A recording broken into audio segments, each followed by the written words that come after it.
them come. This is their fate. All right. Welcome back to the House of Wolves podcast. I am your host, Deontay, here with my near and dear friends, Jalen and Josh. Today we got a lot to talk about. Today we got some interesting stuff happening that we might have to take a pause for just so we can watch it. The state of play is happening today, and it's right in the middle of the podcast, so we're going to stop, watch it, and react. But we got some other stuff to talk about. A lot of stuff going on around the gaming industry. Some leaks occurring. Nintendo Switch 2. We got some things to talk about. So before we get started, per usual, Jalen, Josh, tell the people how you been, what you've been up to, what you've been doing, how's life going, what you've been playing. Talk to the people. Yeah, so here at my household, we've been doing good. It's been a minute since we were able to catch up with y'all just because different schedules going on. But Yep. yeah, me and the wife doing good. Everybody healthy. Everybody working hard. And our little one just started daycare, which was funny because we visited the daycare once before and she met the kids and stuff like that, and she was like excited. But this morning, I guess she could tell that our routine is a little different. And I was telling her like, "You ready to go to school?" And I know she don't really know what I'm saying, but then she started acting like shy. But anyways, yeah, took her to school, dropped her off. She only did like not a full day for the first day because some kids lose their mind when they away from parents. But yeah, they said she just played with the kids and didn't really notice we were gone except for like near the end, and then mom came to pick her up. So Nice. yeah, that was good. Good that she's in a new environment with a lot of kids that she can learn from, because kids, I think, learn the best from each other. But, in like 2 weeks she's gonna be having full conversations just because she learned it at school. Yeah. But yeah, that's exciting, and plus it gives mom a break throughout the day to do more things. Now that the baby's not home all day. Mm-hmm.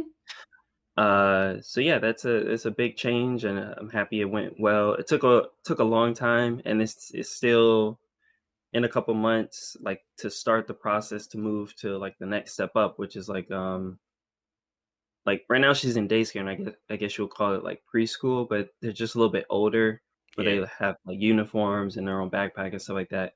But that's next year. But we have to start the application process for that now to be able to like get in on time. So it's still a headache with like all the processes in Japan, like getting kids into school. But it grow up fast.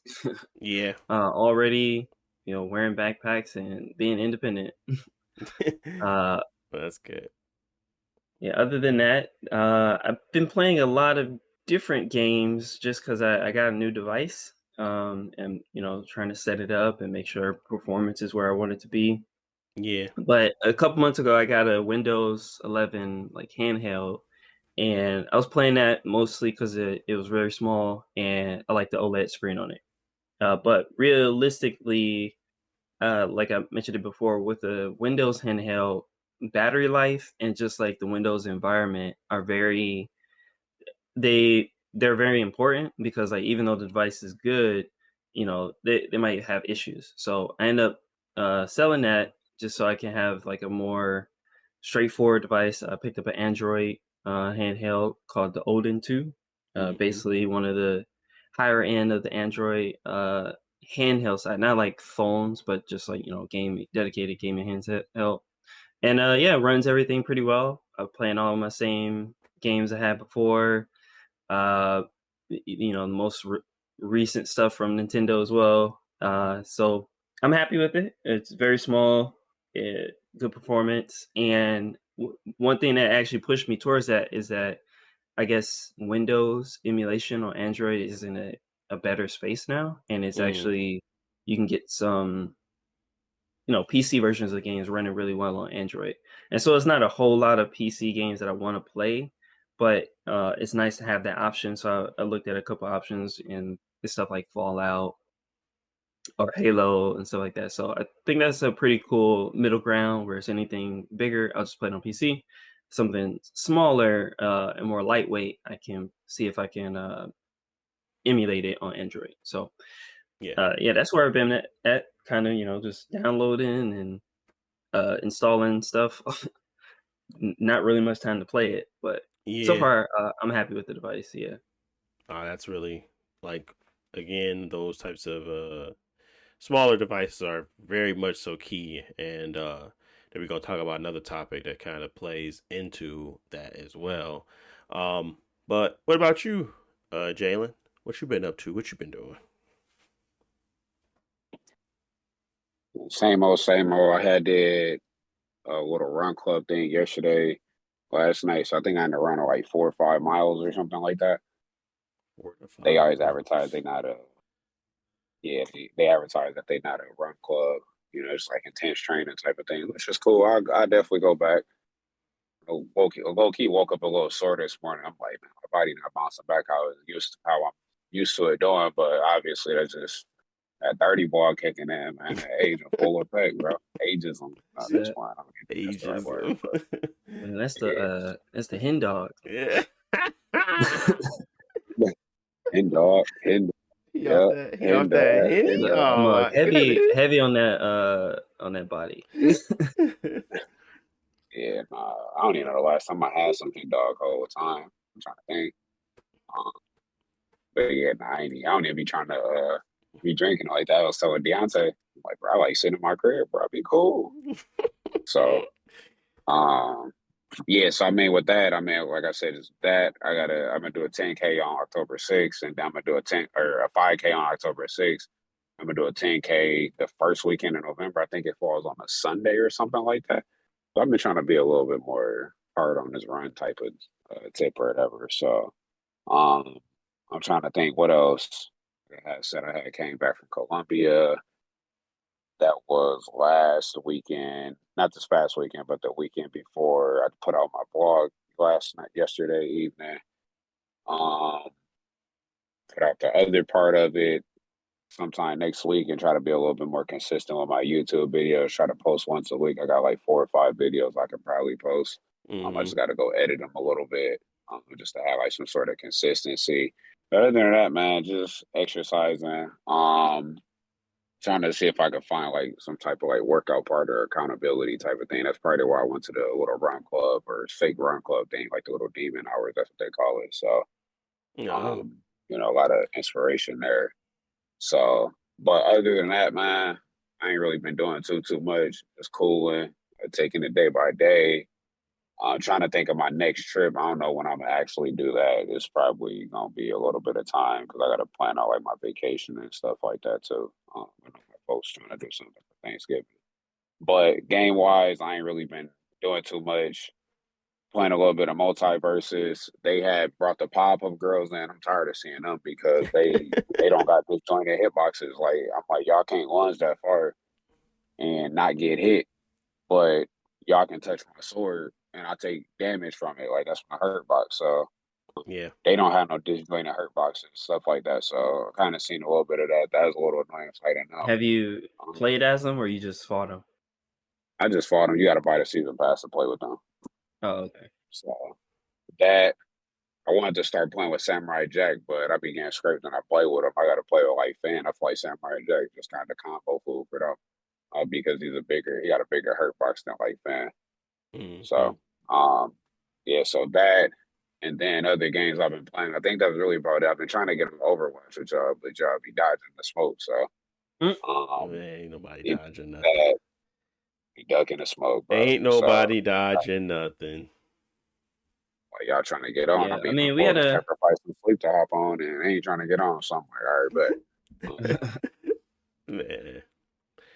yeah, Hey. but we'll have to get back on maybe next week because this week I forgot to mention I'm going to Tokyo Game Show Oh yeah. uh, and I'm actually leaving tomorrow to go to Tokyo for the first 2 days of Tokyo Game Show, and then Saturday and Sunday are the full public events. But I'm gonna come back for those. I'm just be there for the uh like business events on Thursday and Friday. Oh, Still get to see most of the games, but the crowd and the focus on like the events are target for different audiences. But I'll still see if I can check out like the bigger games like Monster Hunter. I guess whatever Sony is going to be showing off, if anything, probably just Horizon. yeah. uh, You know the but remasters we'll see. coming, man. All the remasters they Oh, dropped tonight. I can't wait. I Yeah. just played it on PC like Bloodborne, 3 years ago. man. You gonna play it on Bloodborne? You can't play Bloodborne, man. They got No, it all. they're not gonna remaster overrated Bloodborne. They're gonna put out the game of the generation, Horizon. Stop disrespecting Horizon, G. That game fire. But You going yeah, there for a work event? Like, is it work, like paid for by your job and stuff like that, or you just going there to go? No, I'm going by myself, but I was able to get business tickets because I work for a game company, so gotcha. that's part of the reason I wanted to go. Like I had tickets a couple years ago. I wasn't able to make it just because like the planning the whole event was last minute. But this one, it's a little more worthwhile. I can still see the games, but I'm still going there for like development and networking and stuff like that. Nice. Always want to mix the two. That's the best way to do it. So that's really good. Okay. Cool. Anything else, Jalen? Before I give anything else you want to say?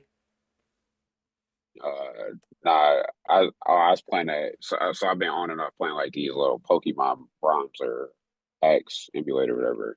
And Oh. this Pokemon reunion game, bro. I'm like, bro, I need to see some of the stats on some of these Pokemon because they cheating, dog. I'm like, my Pokemon got perfect IVs, which is like they stats and stuff. Like these are the best possible versions of them, that you can't control, Yeah. and they still getting scraped. I'm like, bro, I need to see these other stats because these dudes are like outright cheating. Like, I need to know what's going on. And it's not supposed to be like a difficulty mod, but they obviously incorporate some aspect of difficulty in it. But some of that stuff's some BS in that game, bro. And I just be like, all right. Like, I watched somebody play it and he's just like, bro, are you serious? Like, it ain't no way it's supposed to do that much damage and all that type of stuff. So seeing that gave me confirmation because I thought I was tweaking, but I don't think I am. But yeah, but that's it though. Okay. All right. Well, for me, I've been doing a lot, and a lot in regards to just family stuff or work stuff and fixing the house stuff and playing some games in between times. Really not much, but um, I ended up getting Tony Hawk's Pro Skater 1 and 2 again on my Steam Deck, which runs really well, and I was able to play through a few maps on there, but runs well. I like the Steam Deck for that reason because you can buy stuff later down the line cheap, and it runs just as good as it would have on any other devices, and you can still find an enjoyable experience, and you don't need to be tied to a bunch of other stuff. So I like that aspect of it. And I've been playing that a little bit, but a lot of the stuff that I've been doing has been focused around me switching new positions for my job and career. So I am going to be working from home, so it's going to be a little bit different. So what I wanted to do was build out a space for myself to have somewhere to go and not be surrounded by all of my junk and trinkets and games that I can play. I wanted to be somewhere where it was just focus on the work, get the work done. So that led me to my basement, and we had a half finished basement where some of it was finished, but it was finished poorly. So what me and my dad did over the last week was we gutted it, a lot of the drywall, tore the floors up. Well, not the floors. They didn't have any floors. They just had tiling. We put floors down and put a subfloor down with a vapor chamber. And I'm gonna go ahead and run some carpet down there in this one area of it. And biggest parts about this job, or biggest parts about this whole update to the basement, was that we need to monitor water, mitigate water damage, so I could put carpet down there. So it was a lot of that, a lot of understanding what that stuff what it takes to do that. And like I said, leaning on my dad for all that stuff. But anyways, we kind of got it all finished up, got it all painted, got my lights ran, got my my decorative lights going, my molding, and now I'm just waiting for the carpet. And I'm going to be building out some stuff down there as well. But overall, I just been doing a lot of that over the last week, like from start to finish. That usually takes a long time to do all that stuff I just said. We did it in like 6 days because of just, I'm talking painting the basement walls, painting the ceiling. It was a lot, but we was able to get it done because of just, constantly just going back at it after work and in between work. Like, I still was at work. I wasn't taking no days off. So it was still kind of like a job in itself. But the weekend, my dad came up, did most of the bulk, and I was just having left with the little pieces left over. So I think it looks really nice down there now. Definitely adding more equity to the home. But it is one of those things where if you don't know what you're doing, you don't have a dad that knows what he's doing, you probably shouldn't do it. You should probably contract it out. But it was definitely one of those experiences that taught me a lot, but also kind of felt good to kind of just go back to what I'm used to doing and not dealing with all of the other stuff I do for my career. But it's just like the carpentry, getting stuff done, making stuff, building stuff with your hands type stuff. So I really liked that. I enjoyed it. It was kind of therapeutic, but it was a lot. After that, before the new job, because like I said, everything was revolving around this job change, was I wanted to kind of take the kids and the family to visit family. So we went to Kalamazoo, Michigan. And that's where I met up with Jalen for 2 hours, because he was in between going to get a haircut, and it was like very random time frame of when he came and when he left, but we was able to catch up in person and talk and stuff like that. But I came all the way up there just to come see him. Yeah, Jalen moved around like sweet corn. He'd be all over the place. Yeah, he'd be all over the place. So I appreciate I was gonna come up there because I gotta come up there next weekend. But I was like, what's that dude named Eugene or whatever, that dude that be chasing sweet corn? Beyonce's a sweet corn. I was chasing him.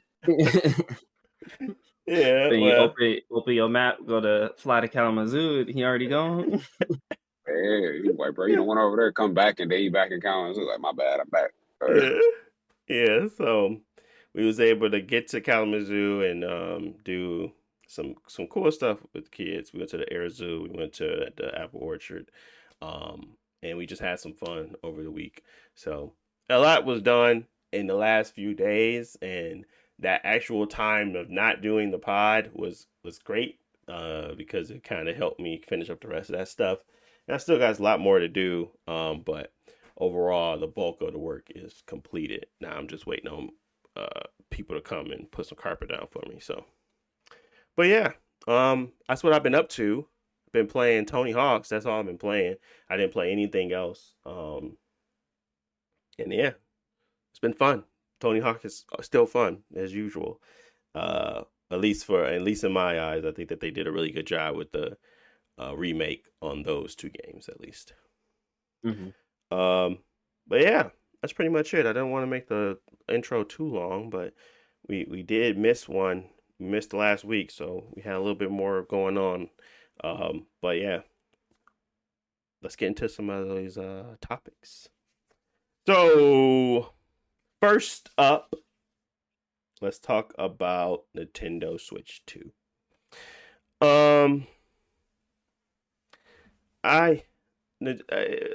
Well, let's talk about the leak because it hasn't come out yet, but I'm almost certain that most of the time when this stuff leaks like this, it's very similar to what we're going to get. And to me, the Switch 2 looks very similar to the Switch 1. Which is a safe bet, but a good bet. Like, obviously they don't want to mess up their current market share. They probably going to have a lot of crossover between the two where maybe games are still going to be coming out on the Switch because they'll be fools to give up that 110 million or so, however many they sold overnight, and like just start saying everything goes to the Switch too. That'd be insane. So I do expect a lot of crossover. I do expect some bump graphics, but I don't expect much. Um, and I do expect it to have a better battery life and like over time. But honestly, Nintendo loses me simply due to the fact that it's not an innovative thing. Like the Switch was an innovative thing to me. Felt like it was super cool. I feel like the Switch 2 is just going to be another iteration of that, and it's not going to really change the dynamics of how I interact with that device. And now I'm more so interested in devices than I am the games because I can care less about games I have to buy that I don't have time to play. So they gonna lose me simply off of that. But how do you guys feel about the Switch 2 being very close or similar to the Switch 1? And if you feel it differently, like maybe you don't think that is close. What are your thoughts on some of the stuff you've seen online about the Switch 2 as of now? Yeah, I think there have been rumors about it for a while, and Digital Foundry, I think, commented on the more recent leaks, and I think what I don't remember all the specs, but it seems reasonable. Yeah. Where it's a bump in RAM, it's a more recent graphics card, it's a little bit bigger, but in general, it's just an improvement on the existing hardware, just been redesigned with more modern hardware, which I think is cool because I like Nintendo games, and I think on Nintendo consoles, those are still usually the best places to play them. In regards to optimization, because Mm-hmm. you can play them on other hardware, but sometimes the compatibility is just not there. So if you just want to have a really good experience, I mean, a optimized experience, the Switch is the better place to play it. However, since that device is very old and the hardware is very old, games get worse over time, and so Yeah. yeah, it's the performance is just not good for a lot of games, or not acceptable that I want to pay for. So I'm just ignore those games on the system right now until we get better hardware. And so now if they can finally fulfill on that and give me the Switch with better hardware, I think I'll be happy to get it, because if they come out with the new Metroid game, and I just want to buy it and play it Mm-hmm. day one is still going to be best on their system.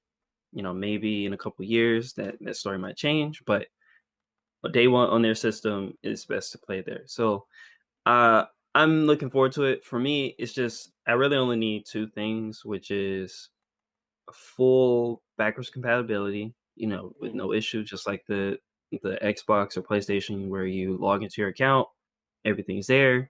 I mean, it would even be nice if they still use the same carts, like they used to do, like on the DS, where you can just put in the old console in the new one. Yep. But we'll see about that. I think they should be able to do that, if they wanted to. And the other thing, like I said, is just a clear um, upgrade in performance. Not like a half step where, we run the games at full 1080p now in handheld mode, but they still run at 30 FPS. Like if it's a full upgrade where you get better resolution and better frame rates across the board, I think that would be worthwhile for me to like check in on. Depending on the price, hopefully they ain't talking crazy about the price. Yeah. um, but yeah, I think overall it'll be good, and I like what I've seen from the specs, but still, you don't know for sure until it's actually revealed. But it should be soon. Yeah. Yeah, I think that that is the keys. And when I want to preference my thoughts on, I think regardless of what they put out, I'm probably going to buy it. I think my value proposition for it has diminished, where it's like there is no true value for me in this device that if it isn't innovative. And that's really, I'm like losing the value for why I should buy it. I think regardless, I might end up just getting one just to have it. But I feel like the Nintendo Switch fulfills all my needs with Nintendo at this point because the games that I did want to play on it outside of Bayonetta 3, I still have yet to play it simply because I've been holding out for a better experience. But there isn't really much there that's going to make me say I need to upgrade for it to play it. So I'm thinking, well, that's where my value, that's where it loses value. If I don't have a reason game wise to upgrade, what else do I have? And I've been screaming for a better Switch, but I had to put that into perspective. Why? Why do I need a better Switch? I don't play any of their games. I don't play many of them to the point where I would need a new Switch. Like, would that make me gravitate more to their games? Probably not. I think most of the time I play Nintendo, I'm paying for an experience, and most of their experiences come from innovation for me versus like actually having a value added game. Like Zelda is great, and I don't get me wrong, I love Zelda, but I didn't beat Zelda simply because they they innovated on Breath of the Wild. They innovated more on Tears of the Kingdom, but that's how I feel about the difference between Breath of the Wild and Tears of the Kingdom about the Switch and the Switch 2. It's bombastic, it's more like it's grand, but it's still the same to me, in my opinion. So the game that would capture my attention would be Breath of the Wild, and that would make me want to buy it. But Tears of the Kingdom, yes, it's a great experience, but it's still more of the same to me. So then that's where I kind of fall into that. Well, is that the value add? I think that kind of falls. I think that's similar to a lot of people's thoughts around the PS5 Pro right now. It's like, yeah. So that's where I'm at with it. I'm hoping that is not the case. I'm hoping that it blows everything else away, like anything on the handheld market, which that's their bigger competition to me at this point. It's not Xbox, it's not Sony. It's other handhelds that get the job done in a fashion that they were trying to corner the market for. But Nintendo has the games that people want to play. Maybe not me, but they have the games people want to play. So it's still going to be uh, embedded in there that, you can't just buy something else to get this experience. You got to go here to get that experience. So I think they still have success. I just thought that it would be, I don't know, not breaking the mold, but it'd be something like significantly different. Not significantly, but at least to the point where you like, this is the reason to upgrade. This is the why. But right now, I'm not seeing that. It's leaks, so I can't judge it too harshly. But that's where I'm at with it. What about you, Jalen? What are your thoughts on the Switch 2 leaks? I mean, I feel like a lot of my thoughts and like feelings and stuff about the Switch is pretty similar to what yours are. Um, really have like a large value on getting it. I pretty much know what I'm getting with Nintendo. It'd just be nice to see some of those Switch games have, better capabilities, like, whether it's the graphics, the frame rate, the higher resolution, all those sorts of things. The things that's supposed to come whenever you update a console, right?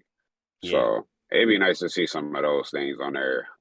Um, it's funny when you're saying that I wasn't even actually thinking about Switch. So I'm like Switch 1.5 maybe, but Switch Pro, I don't know. Like I'm just going with the flow, not just flying. Yeah. But yeah, so like I said, I don't got like a huge opinion on it. I haven't picked up my Switch in a while.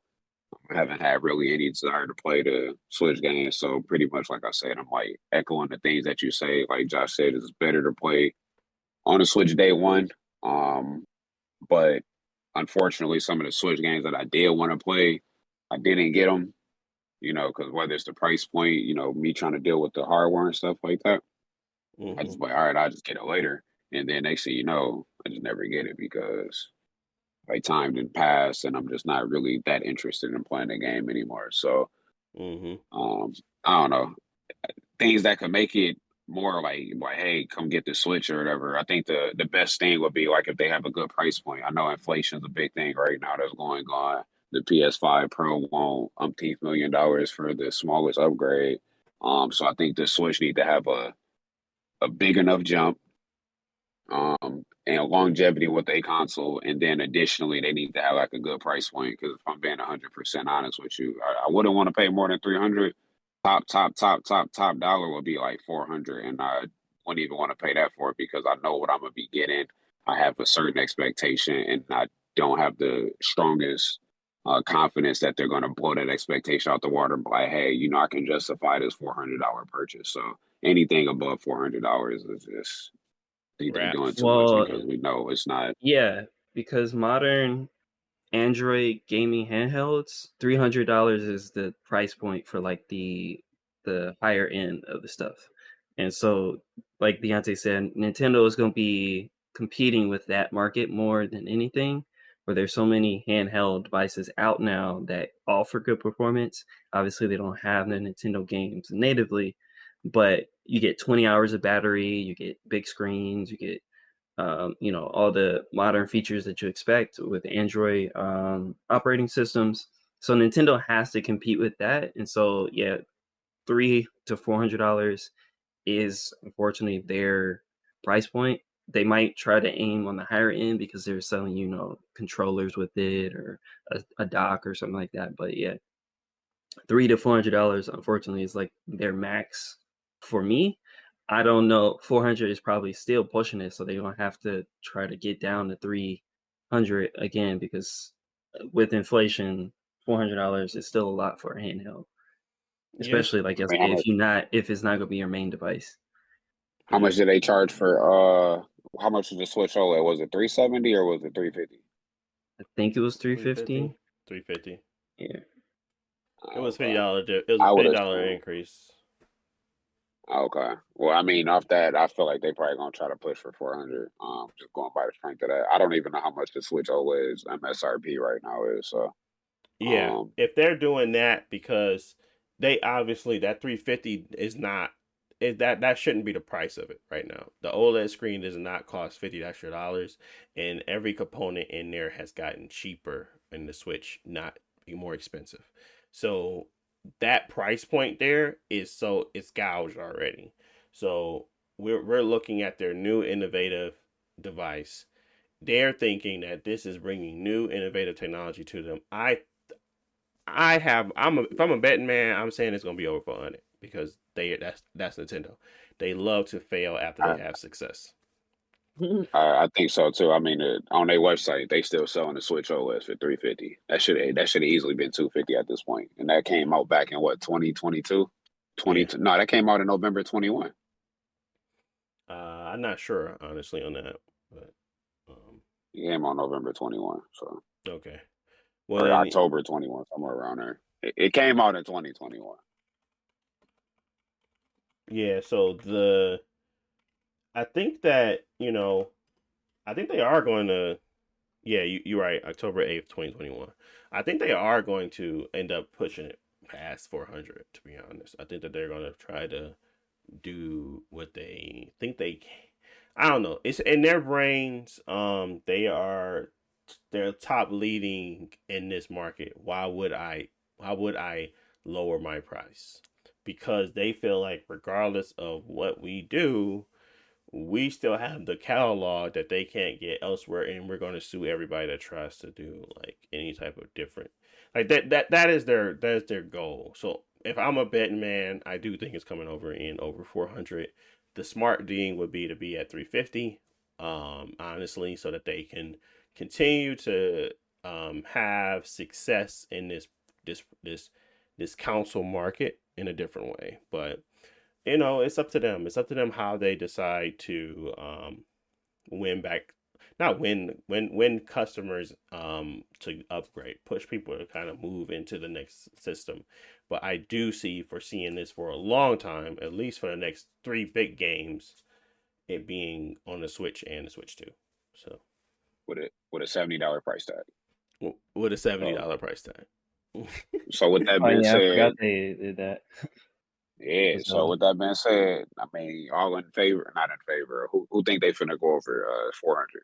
I think they finna go over 400. That's why I made that strong point about they don't need to go over 400. I think they run over 400 for sure. I would What be you think, super guy? surprised if they don't. Um, For sure. yeah, I think y'all made good points. I think it's a possibility. I think that they should aim lower, and so if they have different SKUs or something like that, they should consider the lower one. But I think y'all may make an argument for it. They're gonna they may have a light version too, where it doesn't come with the dock and things like that. They may push to sell that one for the cheaper price point to get in. Um, but I don't think Yeah, they'll. because I personally wouldn't get the dock because I wouldn't need it. Yeah. So it would.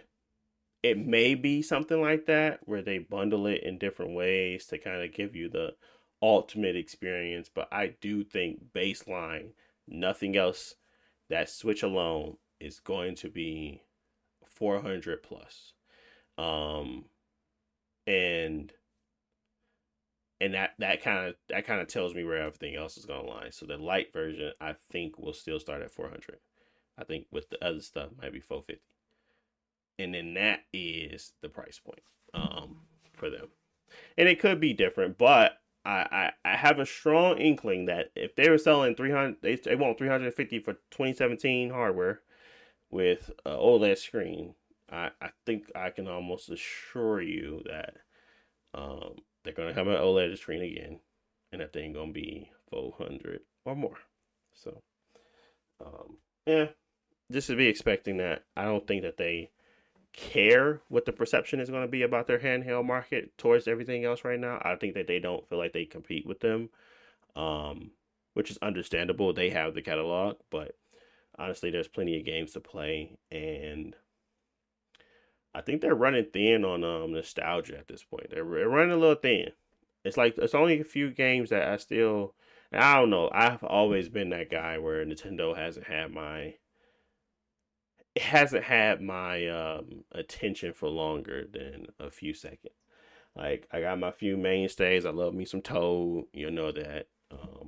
I love me some Zelda, but outside of that, man, I think that you guys have transitioned a lot from the newer Pokemons to just playing the older stuff. If you want your fix, I think a lot of people have transitioned from playing the newer Kirby games to playing the older ones if they want their fix.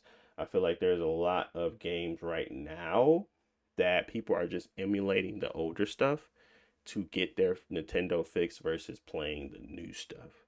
And I think that nostalgia is going to continue to kind of go down that route because people aren't being as attached to the newer stuff as they were the old. Um, and that might be just what kind of keeps going down.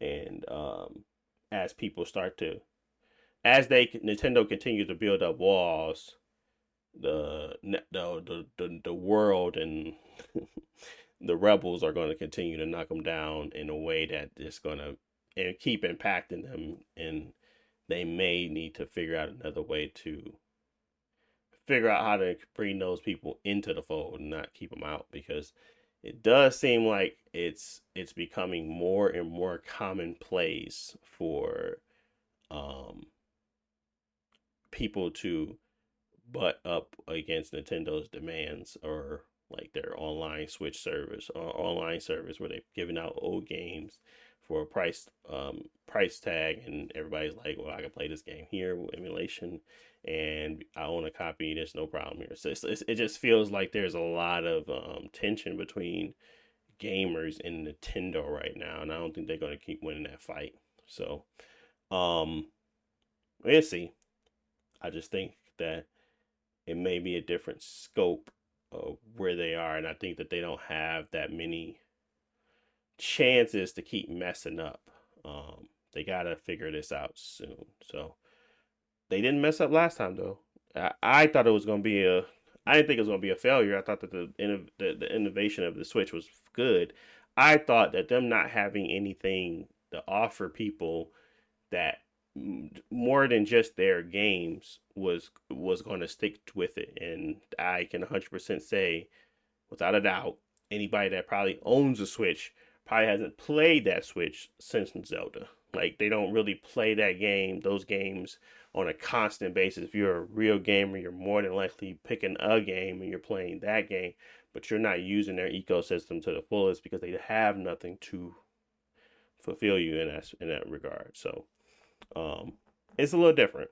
I just think that I hope that they're taking all that into account. So, but we will see. Anything to add to that one before we move on? Nope. I think we expect them to have it revealed soon before the end of the year, and come out next year. So hopefully they can show it off. I just don't want them to make any big obvious mistakes that they shouldn't do. But it's Nintendo, and who knows? Yeah. Like you got to make a new account this year, and don't have none of your old stuff. Yep. Well, okay, let's move on to another Nintendo topic. Didn't want to stay on Nintendo that long, but they just keep the hits a coming. So Nintendo has filed a lawsuit against Palworld. If you're not aware of Palworld, that was the huge success story that happened earlier this year, where a bunch of people were playing Pokemon with guns, and everybody was making fun of it because it was definitely similar to what Pokemon is, but it had its own spin and unique style of play that people enjoyed and attached to. And it was by the millions people were playing this game and purchasing it. So Nintendo held their time. They waited. And then they smacked them right there in the middle of September. Say, we need our paper. And I really don't know what the lawsuit. I kept getting mixed statements around. They made a patent to have them essentially so they can sue them. They had Pokemon created this patent, or Nintendo created this patent, waited, and then sued them. Like they didn't have this patent before the game was launched. Essentially, I don't know how true that is, but there was a lot of speculation around what took them so long to kind of sue. So I guess I can kind of go through a little bit about the suit. So it was filed in the Tokyo District Court. It is a patent infringement lawsuit seeking compensation for damages on the grounds that Palworld infringes on multiple patent rights. The patents are currently unknown, and like I said, I'm reading this from Game Rant by Liam Ferguson, but that they were unknown, but the fact kind of remains that Nintendo is suing one of the biggest Pokemon imitators so far. Like that is their goal here, is that they want to recoup this money. If I'm not mistaken, 1010 came out. Did they get any issues? I wonder if Palworld's success really put them in that crossfire, because maybe if they didn't have as much success as they had, it probably wouldn't be a problem, but they had a ton of success, man. I'm talking tons. Like 10 million players in 1 month type of success. You know how much money that is? And the money grubby hummies, dumb money grubbing Nintendo lawyers are out to seek justice. My question is, do y'all think they're gonna win? I think Nintendo usually files lawsuits against smaller companies, and those companies choose to settle outside of court. That's what happened with like Yuzu people and a lot of other stuff in regards to Nintendo, just because Nintendo is so big. And even if the case is legally sound or not, it's not usually worth it for those companies. However, this is another video game company who, whether they took inspiration from Nintendo or not, they did work on the game. They put their time and money into it to create a product and put it out. and so they feel like they need to defend themselves. So Pocket Pair has already said that they will fight the Nintendo in court.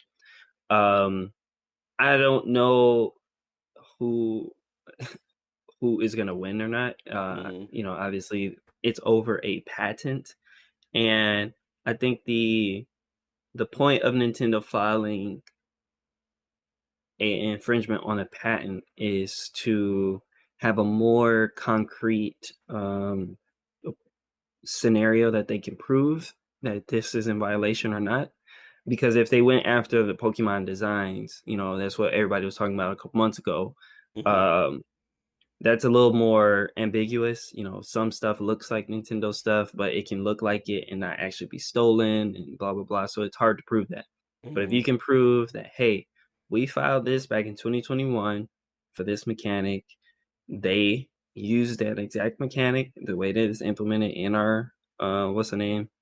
And that's an infringement.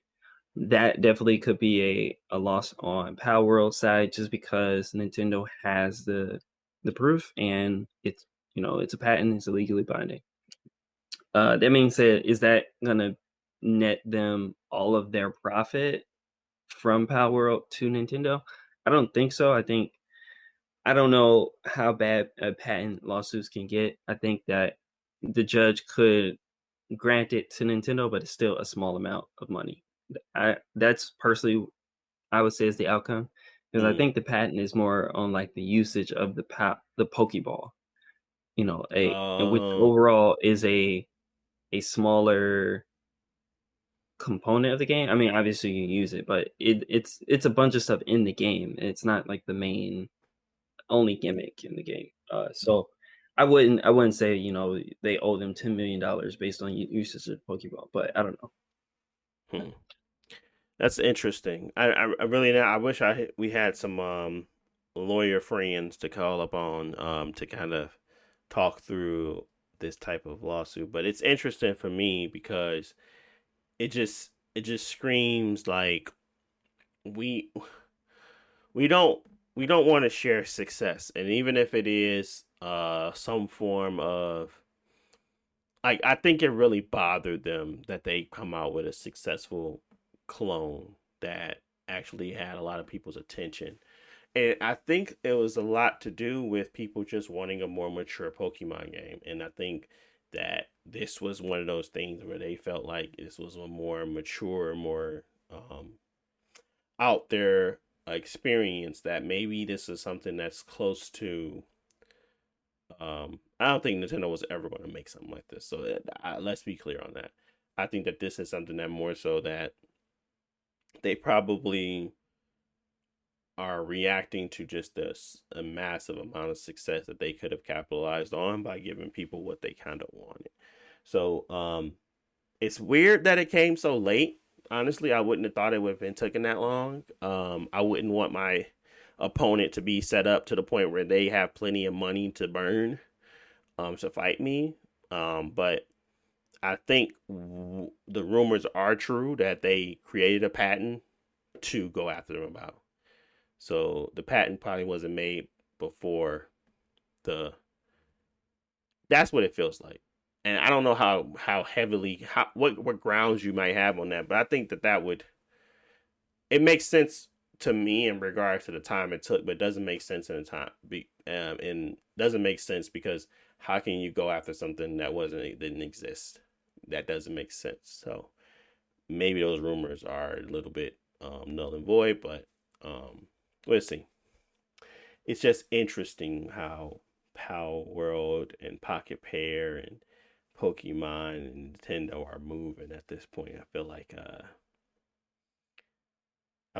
Palworld has the people on their side right now. I don't think Nintendo will. Nobody wants to see Nintendo win. So we'll see what happens. Court of public opinion, though, I definitely don't want to see Pokemon or Nintendo get a dime. I don't feel like even if they had any grounds, I just feel like this is more of a salty move where they just kind of upset about what transpired versus really having a gripe with them using a Pokeball. So because they would have went after 1010. They would have went after plenty of other companies that have done the same thing. So this is Yeah, I different. agree. This is different. I just seen something similar to this that people in the IG comments. It was like it was basically two songs. One song wasn't as popular as the other song. Um, Obviously it was, well, not obviously, it had Ice Spice in it, and people like, well, did anybody hear the original song? And if y'all listen closely, it don't sound close to it.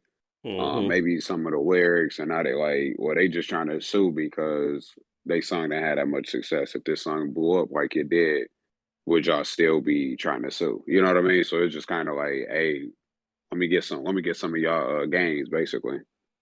Yeah, So I and personally don't want to see Nintendo win either, especially how they did the whole Yuzu thing. Like it's just, I don't know, man. yeah, they had to find a way. They had to find grounds, and I don't want to say that people can't sue for copyright infringement. I just are like not copyright, but patent infringement or something like that. I just know what Nintendo's doing. They're weaponizing the legal system. They're not truly utilizing it as the little man. They're utilizing it as a weapon, and that's what I don't like about Nintendo. And probably will never support them in a court ever because I know what they do versus um, what the actual court system is used for, like in legal battles where people have been, stepped on or something has been stolen. This ain't it. To me, this ain't it. So, They're throwing um, their weight around. exactly.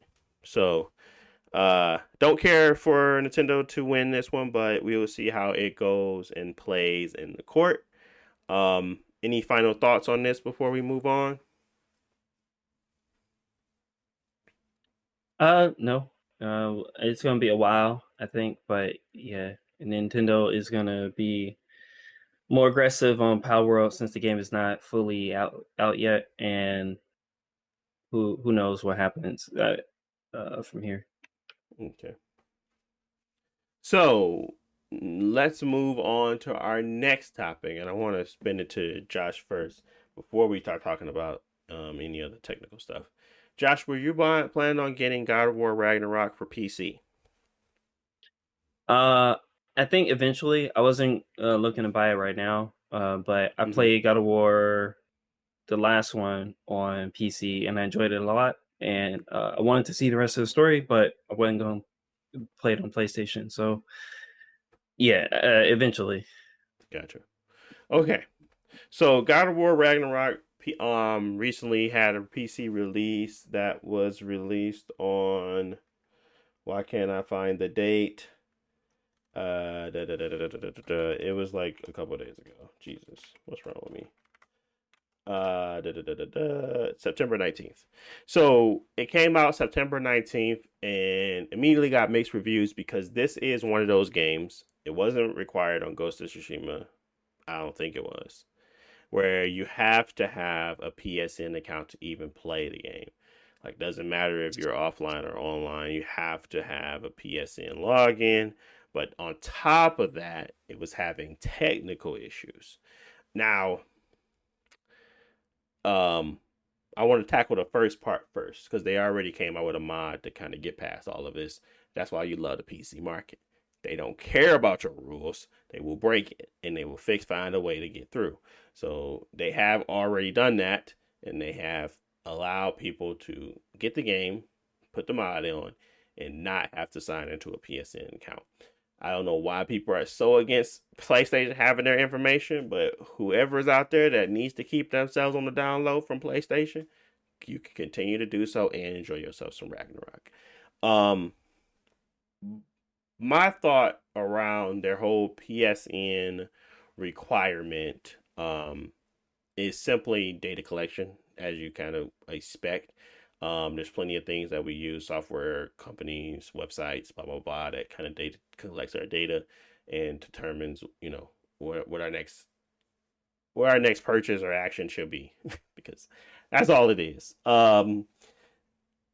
Them doing that, I have no big qualms about. I don't have a problem with PlayStation doing it. I already do it. My thought is now is that will seeing how PlayStation has all these walls just as much as Nintendo, will that deter them from like will they start to realize that the PC market is not the PlayStation market, that they can't treat it the same, they can't act the way if it's the same, and even from that technical prowess that they known for, they still are having issues with those different, configurations. It's just bound to happen. But I'm trying to determine right now whether it's Sony's approach or is it just the PC market itself. This isn't the first game that came out trash. This ain't gonna be the last. I think Ghost of Tsushima had a little bit of problems, but I know Last of Us Part 1 has significant problems. And now God of War Ragnarok. These are flagship titles that are coming to the PC in poor states where there's chugging, they got stability issues, they got drop frames. Um, do you think it's on? I guess I'm preface this. No, I ain't got to preface it. Do y'all think that's on purpose? Or no? On purpose, like they want their games to be less than what they are on the PS5 to make PS5 more attractive, or it's on purpose where they decided to just put it out anyway because they don't care. Both. I think both of those are key points to my statement. One will drive people to look at their console better and say, "Oh, this is a definitive way to play these games, regardless, even if they're coming to PC." And that's my thought around it. Yeah, I think that there is a component of it that is intentional, that if the game is optimized and it runs okay, but now we want to put in a PSN requirement and always online requirement, and that's going to tank our performance. Oh, well, take that hit on performance, and we don't have extra time to optimize it because we need that integration to be there. I think that part is known and calculated for, or at least taken into account when they put the game out. Because it started, I think, with Helldivers last year, where you needed a PSN account, but it wasn't implemented because they had server issues and stuff like that in the beginning. A lot of people were able to get into the game without ever having to sign up a PSN account. Right. But later, when they start reinforcing it, that caused a lot of issues for people. And so with Ghost of Tsushima, it does have the requirement, but only for the online mode. But now we're seeing them pushing it with God of War finally with just a single player game. So Sony is slowly trying to raise the heat on this PlayStation requirement, PSN requirement, because they want, like you said, data collection to collect all their customers, to have all of them in the system. I think that Sony is getting a lot of heat for it now because they're late to the party, I guess. Whereas Microsoft, Ubisoft, EA, everybody has the same requirement on PC, but they did it a long time ago, and people still complain about it, but they're not gonna make a big hubbub when Star Wars comes out and you got to sign into your Ubisoft account because it's kind of known it's a Ubisoft game and you got to sign in. Yeah. Sony's getting the heat because they're late, but also these are pretty good games that people want to play, and why ruin God of War with poor performance just because it has to check in online or something like that? So, that's the part that a lot of people are unhappy about. Personally, I don't mind logging in, but if it does affect your performance, though, that always sucks because DRM always makes PC games run like 10 to 20% less than it should for pretty much no reason.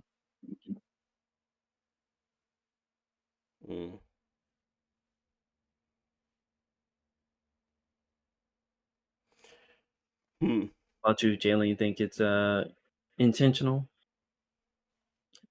So you're trying to get down on the PC market? I mean, like based on the points y'all said, I mean, I guess I never really thought about it like that, but I think so to some capacity.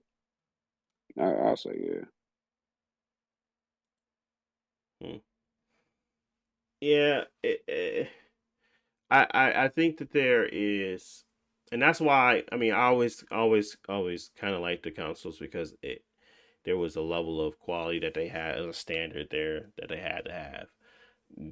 If I continuously seen the last four games come out and showcase problems as I launch at PC, do I really want to subjugate myself to that problems? Like that's the reason why I bought an Xbox again because I was like, oh, I'm all in on PC. And then I had Forza Horizon or Motorsport come out and be terrible, and then I had issues with now I can't remember the game, but there was issues I kept having with some of the uh, PC games. Now, Xbox has cleaned up their act a lot in regards to like optimization and optimizing. I think no Starfield, it was Starfield, but Starfield was the other opposite way. I didn't want to play on the Xbox, I wanted to play on PC.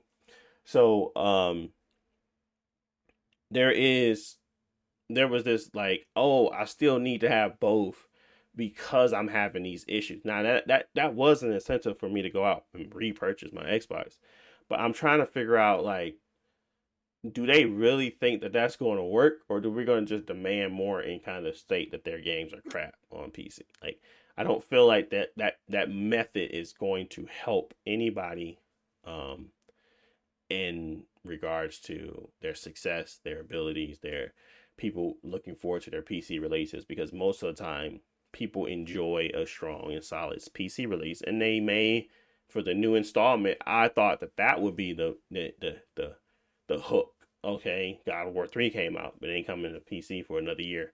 Do I want to play it definitively on there? Or do I want to wait? So those were the hooks. Now, I didn't think that they were going to be trying to mess up their games, and maybe they're not. But the last three, except for Ghost was okay. I think. I don't remember it having like any technical issues, but that's like literally a PS4 game.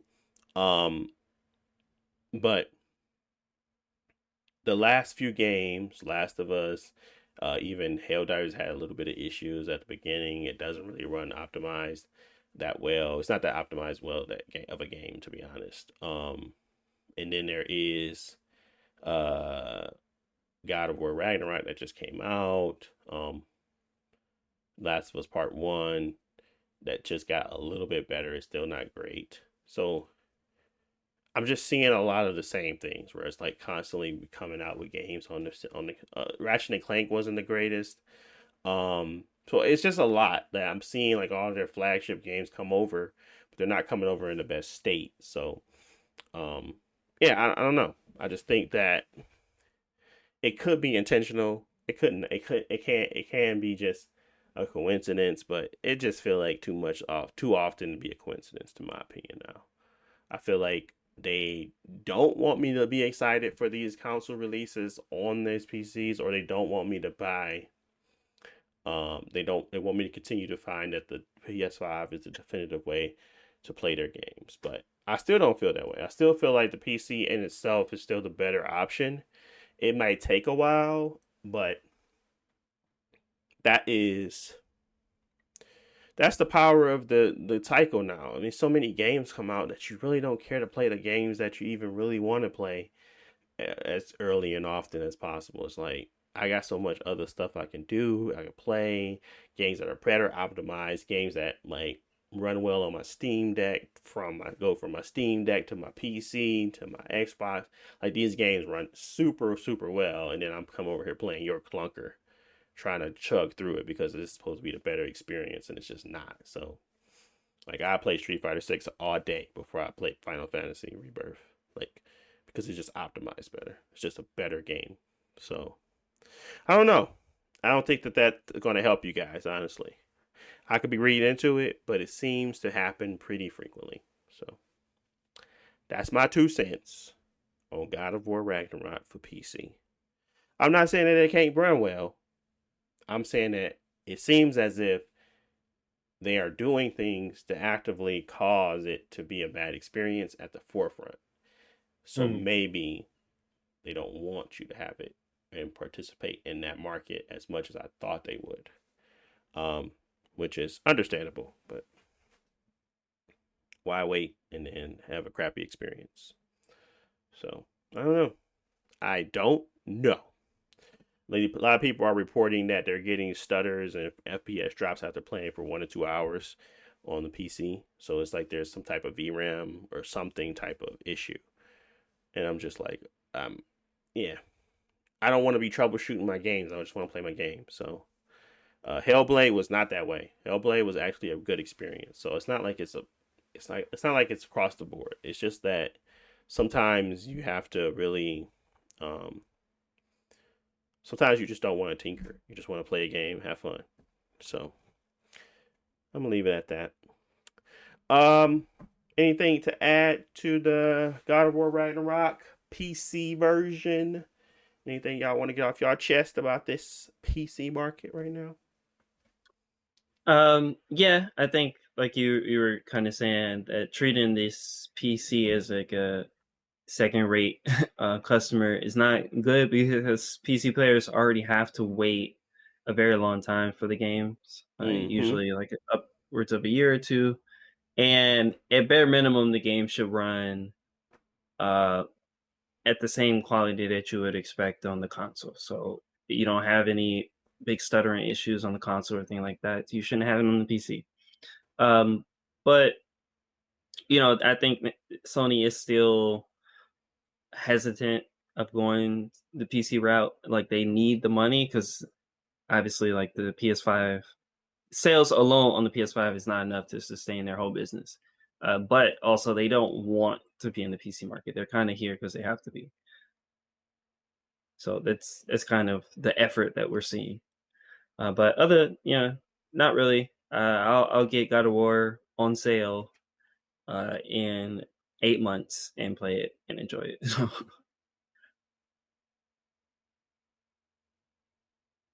Yeah. That is such a weird problem to have. And honestly, I've been having more success playing out Ubisoft games than I ever thought I would on the PC. Um, uh, Prince of Persia, Star Wars Outlaws, all really run like well, like no issues. But EA and Sony, even Xbox, no go. Surprisingly, their Ubisoft's formula has been tailored to a T over the last 10 years. They haven't changed much. So the engine works well. So but yeah, hopefully we get some better stuff happening here soon. All right, we're back after watching that. I don't know what you want to call that, the state of play. We are coming in hot, so we still processing a lot, so bear with us. But there was some stuff shown, and we're going to talk about a little bit of it. So, um, just to give a quick synopsis of everything that was shown, starting from the beginning, Astrobot DLC coming out later this year. That's free. Midnight Walk, PSVR 2. Hell is Us. It's by Rogue Factor and Necon. I never heard of this game.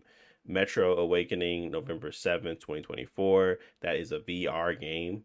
That is another one called Arc Age Chronicles. That's coming 2025. We have Palworld. That's out today for the PS5. That was something that was exclusive to the Xbox and PC. So you now get to play that too while in the midst of a lawsuit. Lunar Master Collection coming spring 2025. TMT Shredder's Revenge DLC. That's out today with soundtrack being added. Shadow is being voiced by Keanu Reeves, but I think you have to buy the DLC or at least the deluxe edition to get that. Fantasian Neo Dimension. Josh told us that is a game that's been out for a while, but it is got an update recently. Dragon Age of Elgard. They had a big snippet of a fight with the dragon. Looks pretty cool. October 31st. Alan Wake 2 DLC. The Lake House October. That is looking really good too, but it was just a snippet. It didn't really show any gameplay.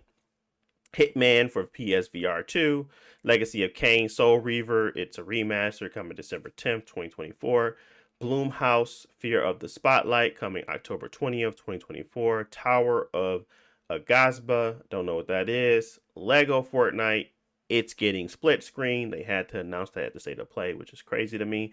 Dynasty Warriors Origins, January 17th, 2025. Monster Hunter Wilds, February 28th, 2025. Horizon Legos, Horizon Remaster, October 31st, 2024, Stellar Blade Photo Mode and DLC, PS5 Pro, talking about some of this. And then the big one was Ghost of Yotai, which is the successor to Ghost of Tsushima, coming 2025. Yeah, where do we want to start? I mean, I wanted to let you get your opinions off, Josh, in case we run over, but what do we want to start with? I don't know where to go first. I guess we could just start with the overall impressions before going into the actually interesting part. The event was very long and very slow, and mostly just small blog updates. I feel like a lot of the Yes. games. I mean, it's good to show them off so you have a bigger audience, but I don't think there's any standout new announcements that need to be shown. There were a couple games I thought had a nice art style, but those were PlayStation VR games, and I'm not gonna play that ever. Yeah. But mostly just a lot of DLC announcements, update announcements. Like they showed the split screen mode for Fortnite. I guess it's cool. Yeah. But I don't need to show up to the state of play, and that's kind of I think my impression of state of play recently, at least the last 3 this year, have been skippable, like 99% skippable. Anything that I could have seen, I could watch later. So yeah, I feel like that was a waste of 30 minutes. And the last 3 minutes was interesting, at least. But yeah, I think the best game outside of the Ghost of Yote is Dragon Age. But again, uh, even Dragon Age felt like a weird pick because that's a new AAA game coming out soon, but the rest felt like indie games and updates. So Yep. yeah, it was weird. And I guess Monster Hunter looked cool, of course, but I don't need the state of play trailer because Capcom have their own streaming events every couple months. So yeah, I don't know. Overall, I was bored and disappointed. What about y'all? Go ahead, Jalen. Overall, I mean, I get a state of play. I give it a 5 out of 10. I wasn't interested. I think the Ghost of Tsushima successor, Ghost of Yote, was kind of what helped save it a little bit. And of course, they put Shadow the Hedgehog in there. You know, we love to see the Sega team. We love it. So, I mean, those two things are the bigger things that I was actually looking forward to. I was a bit annoyed seeing it just in a real brief clip when they was listing off like a lot of the things of like, why would you want to play at PlayStation? One of the games they listed off was MG or Metal Gear Solid Delta. I was hoping to hear something about that. They're not saying that it was not warranted. That's not the word, but it was supposed to be there. Wasn't expected. But again, it just I don't know. It just was kind of boring and, like you said, skippable. I don't really care about the re-releases or the remasters or anything like that. So, Yeah. Feelings mutual. I would definitely give it a 4 out of 5 out of 10. I don't think that it was worthy of my time. I don't think that there was a lot of good things shown. Unfortunately, a lot of DLC is not the main stage, is where you need to put a state of play up together. They literally had one thing, and that was Ghost of Yotai, and they kind of just threw a bunch of other stuff in there to kind of make it look cool. Like Horizon Remaster could have been a post, Stellar Blade Photo Mode could have been a post, Lego Fortnite getting split screen. Heck, definitely a blog post. Palworld's coming out, blog post. Everything really about this DLC wise was a blog post, and then the rest of PSVR 2, it really didn't feel like there was no meat here. There was nothing sustainable for me to be like, wow, this was a great state of play. Well, so, and I kind of had that expectation going in. They don't have any games, they don't have a reason to post anything. They just are kind of coasting at this point, trying to let their other games develop, which is totally understandable. But right now, they're in a space where, there's a lot of competition coming from the Xbox side, and people are looking for them to kind of react to that. And it's not that Xbox is like doing a swell job at it, but at least they got games coming out. Right now, we have nothing to expect from Sony, and we still don't have much to expect from them as of today. So, I give it a solid 4 out of 10. Ghost, it would have been complete toilet water if Ghost of Yotai didn't show up at the end. Kind of saving it for me because again, but then I saw a lot of comments talking about some woke Ghost of Tsushima, and I was just like, man, I don't understand where this hate train came from for female protagonist and like having a female lead, but it's ridiculous, and most of the time they do a better job.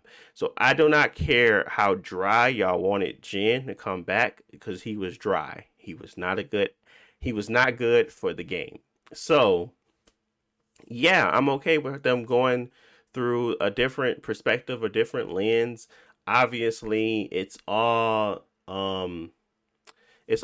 baked in mystery for me, like the world, the concept of it. It's not like I have to have a male protagonist to get on board with a story from this era. So I don't really care. But I can already see the comments, and it's sickening how, weird people can be over just that portion of a game.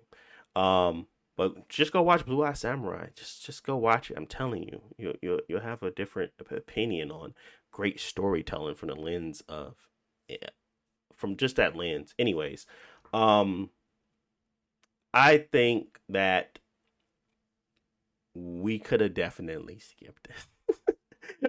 We was falling asleep most of the time. I was like, this isn't great. This is honestly bad, and that still holds true right now. So unfortunately, the PS5 Pro incentive that I thought they really was going to incentivize me to want to get one. Honestly, it just makes me want to wait for PC more.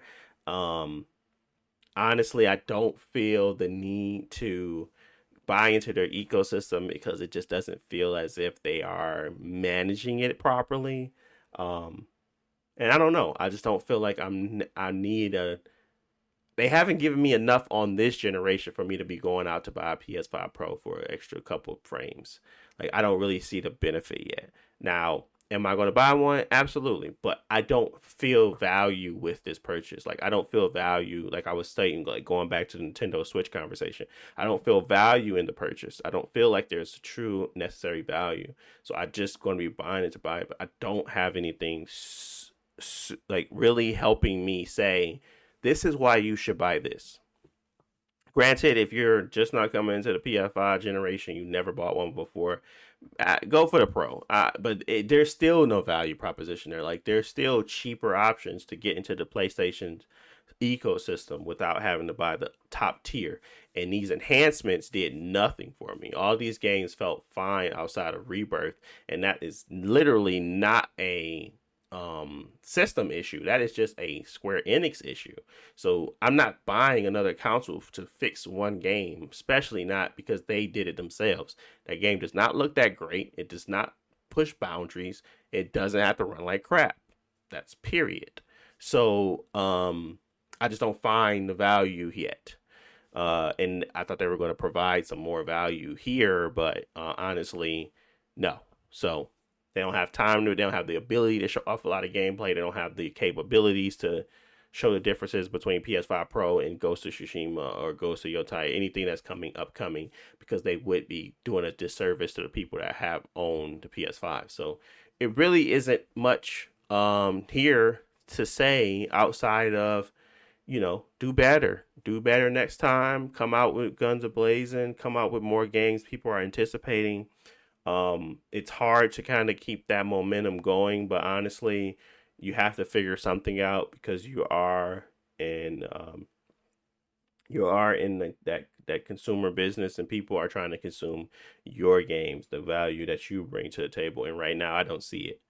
I see a bunch of DLC, and I see a bunch of missed PSVR 2 enhancements. I see a bunch of just bad bets. So I'm looking for the good ones. I'm looking for the wins. And we coming off of Concord, this does not bode well for the state of play.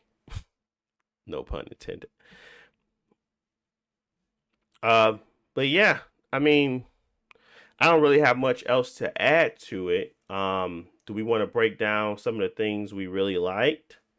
what when we saw for Ghost of Yotai, is there anything in that I don't know? Did we all play Ghost of Tsushima, right? We all beat it, if I'm not mistaken. Yeah, I Jalen, think did you so. beat it? Nope. You just played it though, right? Yeah. Okay. Well, we at least have a base ground of like Ghost of Tsushima and what it is. Now, in my opinion, it obviously didn't show much gameplay. It just showed a bunch of horses. It obviously like it's going like to a further free range, like I don't know, more wilderness based. It just didn't feel like it was a lot of city environments happening, and then some of the city environments felt like they were like moments versus like being in. But I think Ghost of Tsushima was always like that essentially. So I don't know what do you want to see, or what do you guys want to see? I can talk about a little bit what I want to see, but think about what do you guys want to see from this game. So two things I want to see from this game is more creativity around the scenarios. I didn't feel like the storyline grabbed me. I want scenarios that feel impactful. I do feel like the hunted scenario itself is going to be more interested and engaging, having better encounters, having more impactful and fun and engaging moment to moment action because you're being hunted the entire time. Um, but I also want to see better voice acting. I feel like there's a way to up the ante on there, and I think Jen set the bar so low that anything she probably do would be better. But I would love to see better voice acting, but better scenarios mostly because most of the time you were running two scenarios versus scenarios happening to you, and I think I want to see more interactive world play. So, two things I want to see from Ghosts of Yotai. What are some of the things, or if anything, that y'all want to see more of when it comes to this game? Yeah, I think a more engaging main story. I think that I came across some side stories that were very fun and interesting, but for me, I want the main story to be just as interesting. Mm-hmm. And my problem with Ghost of Tsushima, it started off strong, but it kind of just doesn't end well. Like obviously, there's a personal connection with like your uncle and stuff like that, but the actual plot of what you're doing is mostly told through the side stories, the people that you meet. You're building up your legend, you get new abilities and stuff like that. That was kind of the point of it because it's an open world game, of course. Mm-hmm. But I just want the I'm not saying not make it open world because that's kind of the big draw of it to explore the big world. But I want the main story to be just as engaging and satisfying of it. Mm-hmm. Other than that, not a whole lot. I didn't have a lot of complaints other than it just being open world and not wanting to, have to explore a whole lot of stuff. I enjoyed the game. It was fun. It was beautiful. This one is going to be in a different location and different time period, but it's still, samurai era. So, yeah, it looks good. Ghost of Yote, and yeah, as far as the protagonist, I'm fine with the lady. I don't they could tell different story than Jen. Jen wasn't like that, like you said. I think maybe it was just the actor or the writing. He was just very flat and boring. Yep. Not that what he was doing wasn't boring. Like he was a very strong character, but he didn't have much to say. Like he could have just been a silent protagonist a lot of the time. That and would have still came across the same level of emotion that I got from him. Yeah. But yeah, if they improve on that, have the voice acting and the overall character acting from the main character better, I think I'll like it a lot. Okay. What about you, Jalen? Any notes on Ghost of Tsushima 1 that you'll want to see in Ghost of Tsushima 2? To be completely honest with you, I only played like the first like 15 minutes of that game, so I ain't got much of a strong endpoint or a Really? I strong could have sworn you standpoint. played Yeah, more than that. We play multiplayer together. yeah, I That played was the only thing. multiplayer. Oh, okay. Yeah, so I tried to get back into it, but my disc won't read. Don't know why. Oh yeah, you did say that. Interesting. Oh man, you in the ebbs and flows of gaming. Well, anything I bought it, man. else? The game just don't want to work. I don't know. I put it down for 2 years and I tried to pick it back up and I don't want to work. It's been sitting in the case. Well, yeah, that sounds like one of those. What's it called? The magic sauce you gotta put on that disc. You gotta put that This get magic fixed. disc get fixed. Yeah, that's what you gotta put that magic sauce. Dynasty Warriors Origins didn't look that bad. It looked at least updated. What's your biggest gripe with Dynasty Warriors? Bro, we've been playing the same game, bro. I'm not playing that game. It's like mindless, just cut stuff up. Everybody standing there, like, hey, you finna Yeah. cut me up, where you finna cut us all up? Like, I guess I cut y'all off. We gotta kill 120 people before you beat a mission. Like, I'm not doing that. Well, Corny dialogues and repetitive combat. well, at least it didn't look terrible. I guess I give it that. It didn't look like it was the same. It didn't look like it was the same Dynasty Warriors, but it is. It just felt like the animations where everybody gets consumed into a vortex and kind of get smacked around like you can smack 25 people up in the air and just keep pushing them. It's very, uncinematic, but it's fun and enjoyable. So I guess, Josh, have you enjoyed Dynasty Warriors ever? And what were some of the things that that you liked about it, if you did? Because I don't even know. Yes and no. I don't like Dynasty Warriors because I don't like the time period. But the whole point of them is that it's a basic hack and slash, and they can put it in any graphics type in any era. So I like the Zelda ones because it had Zelda characters and Zelda places. The Gundam ones were okay because it was Gundam, and so on and so forth. I did play Samurai Warriors back in the day, which is the same thing, but it's in Japan instead of China. So it's literally mindless fun, and you have stuff to upgrade, unlock characters, you check boxes. It's not like cookie clicker type level of simplicity, but Okay. it's that same type of thing where it's just you play it, it's satisfying to hit the button, kill something, and that's it. And then when you get bored of it, that there's no ever overcoming that boredness because there's nothing else to the game. There's no variety, there's no story to really follow. You just play it because it's fun. So yeah, I mean, I don't have a problem with it, but like I said, I don't like Dynasty Warrior setting. And if it was like a Zelda game, then like, oh well, now I get to play as Ganondorf. I've never been able to play as Ganondorf. This is a unique experience that would draw me in. But personally, I don't have that for anything I've seen for the new game. Okay. What about the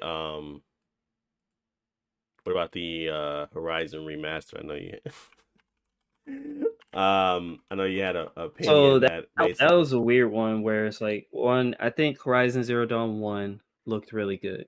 I didn't play the second one. I know that you said there were some improvements as far as like animations and like movement and stuff like that. And from the trailer, it seemed like they said they're updating the old game to be more in line with some stuff that you got from the new game. But they didn't really go into detail. They didn't show any comparisons or anything like that. So based off what I saw in the trailer, it looked just like a trailer for the first game because I played it on PC like 2 years ago. And it's like, I don't know what you're trying to sell me because as a PC player, I'm going to have to pay for this new upgrade. They already said that PlayStation players can upgrade for $10. They didn't say that for PC. So I don't know, do I get this for $10 or is it a completely separate game that I have to buy for $40, $50 or whatever? It's like, you didn't show me anything, so I don't see why I should care. I feel like the experience I got was good. It was pretty. It was actually very pretty. Even as a PS4 game on PC, it looked better than 90% games that came out that year.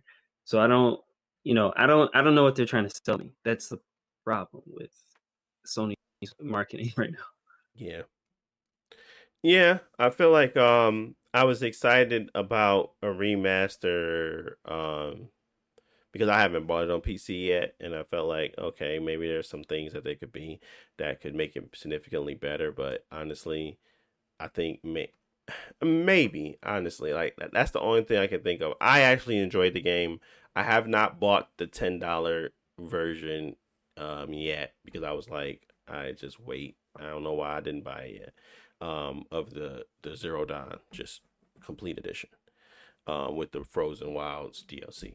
But I was like, I don't know why I wait. So if I'm ever going to buy one now, it might be this remastered one to kind of see the differences of what they kind of did, because I do distinctly remember the Forbidden West having like a significant upgrade in just quality, textures, mesh, everything, lighting.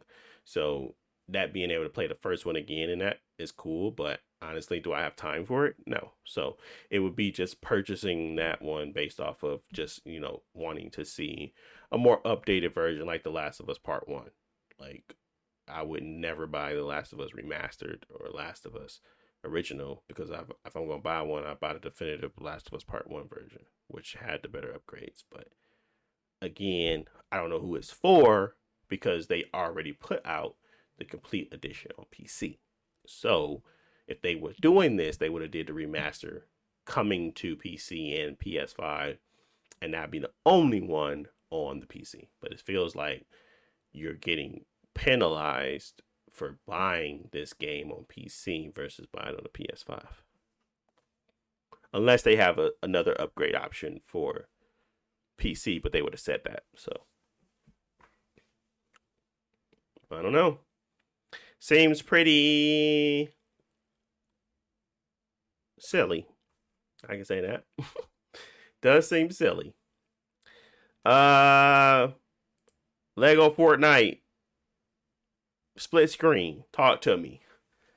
Who's enjoying that?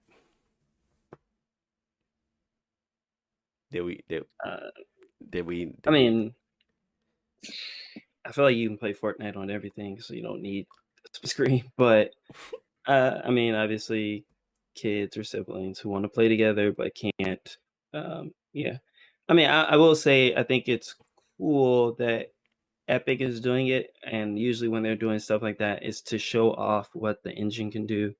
And so a lot of games now don't have split screen because it's just too taxing on the hardware or something like that. But if Unreal Engine, they want to show off we had split screen technology that's feasible, and you might see it pop up in more games. But I think for a lot of people, we're not actively asking for split screen because a lot of people have moved on from that type of play. Mm-hmm. Yeah. Now, the other thing that kind of stood out to me was the Monster Hunter Wilds and then Dragon Age. Both of those games we already know about. We already saw it. There was not much new. Obviously, we got the Monster Hunter Wild date finally, February 28th of 2025, which is cool. And then the Dragon Age, obviously, we already had that date, but they just gave us a little bit more gameplay of the dragon. How do we feel like? I think these are fine to be in place when you have a good Sony studio showing. Because they didn't have that, it just felt out of place now. It felt like it was not necessary. It felt like we already saw this stuff. It's not useful for us to have more information on it, and the people that's like run into this to watch it aren't people that don't know about or are not aware of these games. So I don't know who it was here for, but I guess we can talk about it. Dragon Age of Elgar, I thought showed well. I know Jalen, you had some comments on the frame rate, which I saw as well. Honestly, I don't know, because most people that I've seen playing it or saw people talking about it, they felt like they had a good experience, but maybe they were already playing on very high-end PCs, but I wouldn't expect them to be recording on the low end. Or maybe that's on the PS5. I don't know if it said PS5 footage or not. It just if that did say PS5 footage, that just tells me it's time for me to move on. And they did say PS5 Pro enhanced. So maybe that was a sneaky way of them trying to, get people to say, hey, if you want to play the definitive version, you got to buy the PS4 Pro and PS5 Pro. And I'm just like, I just play on PC. I'm sick of y'all. I'm sick of everybody and all of your gimmicks to try to get me to buy something more when truly, my PC is 2 times as powerful as anything that you guys could put out. So it does kind of keep pushing me towards that to the realm of just owning PC and not dealing with any of their stuff. But what did y'all think about Dragon Age Velgard from what you saw, at least? So I think the trailer was okay. I think I don't like the graphical changes of the series, and it's more of a personal preference. But like if you compare the color grading and how the characters look in the old games, it looks different. It's like if you went from Diablo to Dragon Age, the graphics look very different on how they stylize it and stuff. But otherwise, I think the trailer was fine. It just showed some combat against the dragons, using abilities, switching between the abilities of your party, which is what you do in Dragon Age. So it looked fine. I'm not really sold on the game yet. If I do ever play it, it'll probably be on sale. But yeah, I think the trailer was decent. But like you said, it being in the middle of this show, it felt very out of place because we were kind of just getting footnote, footnote, footnote, footnote. Oh, here's Dragon Age. All right, here's some more DLC, footnote, VR game. Here's Monster Hunter, and then bye bye. Oh, also Ghost of Tsushima, or so it felt very out of place. Just 3 AAA games, but it didn't look bad. Not much to complain about with Dragon Age, at least. Yeah. Nah, that game, I don't know, bro. That game, it didn't sell me. Some of the combat aspects looked okay and stuff like that, but I mean, that'd probably be the only thing. I mean, the way it looked, how dark it was, and the frame rate and stuff like that, I just wasn't impressed, especially for it to be at this level. I ain't got high hopes for it. And I mean, Dragon Age left a bad taste in my mouth anyway. I don't feel like they have any like noteworthy games that really did well besides like the first one. 2 was a mess, and then Inquisition was a mess. So, like I said, I wasn't impressed by anything in that game. And obviously, they're gonna show you the best aspects of the game. I'm waiting for it. I'm gonna show the other parts of the game is slow and glitching and just not fun. So. Mm-hmm. Yeah. I mean, for me, I guess I was looking over past that. I saw more footage, but yeah, you're right. There is a glaring problem. Definitely, it depends on whether or not that was on a PlayStation 5 or not, or if it was on PC. Regardless, it's a problem. So, taking everything with a grain of salt, making sure that you are excited, because I am excited to play an RPG. I don't want to jump into Baldur's Gate just yet because it's not my type of game. But this was like a smaller palette for me, I guess, in regards to some RPG elements, but also action versus, Baldur's Gate is kind of it's one of those, and if you're gonna put the time in, you're gonna put the time in it, and it's probably gonna have like a very great time with it once I get going. But I think that this one might be something that will help me, a best of both worlds kind of deal. So, that aspect of it is keeping me involved, engaged into what's going on around the game and the topics. But I could definitely see you guys' viewpoints as well. A lot of stuff hasn't. EA doesn't have the best track record, especially not BioWare. So I can see holding off before passing future judgment off based off that just one thing. Okay. Well, that's pretty much all I want to talk about. I mean, Monster Hunter Wilds, we all kind of know where we stand with that. We had a pretty big conversation around it. Anything else y'all want to cover?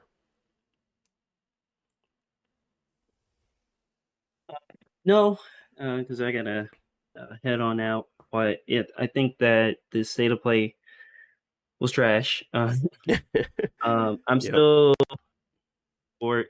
Oh, sorry. I don't know if y'all can still hear me. My PC went to sleep because it's tired. Oh, yeah. Ghost of Yote looks good. I'll keep an eye on that. But again, I'll probably pay that in 2 years when it drops on PC. Mm-hmm. And then Monster Hunter, they did mention that they're going to have another event to show off the game. They're going to stream it, so I think we'll see more details if we want to see more of that game. But otherwise, yeah, not much Not much from Sony. I think let me ask y'all before we go. Should Sony do another state of play like this in 3 months? Or would you rather not hear from Sony for like 6 months, but they have more stuff to show? Um, They ain't go bye bye. they can go bye-bye for me, to be honest. Yeah. I ain't gonna hold you. I mean, I got plenty of stuff to play. I don't really need them to bring out anything. Um, and most of the stuff that I'm checking for, probably I'm gonna have to wait for it for PC anyway. So, um, because honestly, I don't feel like paying $70 for a console that I probably won't have down the line. And I don't know about backwards compatibility because they were talking about Intel. So it just feels like I don't want to be in their system no more. So I don't know. They gotta sell that new console, but we'll see. Yeah. But, all right. All right. Well, I appreciate you guys listening. If you got to this part, you're the real OG. I want to thank you as always. Don't forget to leave a comment. Let us know what topics you want us to talk about. Let us know feedback on what you want to happen on this podcast. We appreciate you and we thank you for listening. And as usual, until next time, we'll see you in a week. Peace.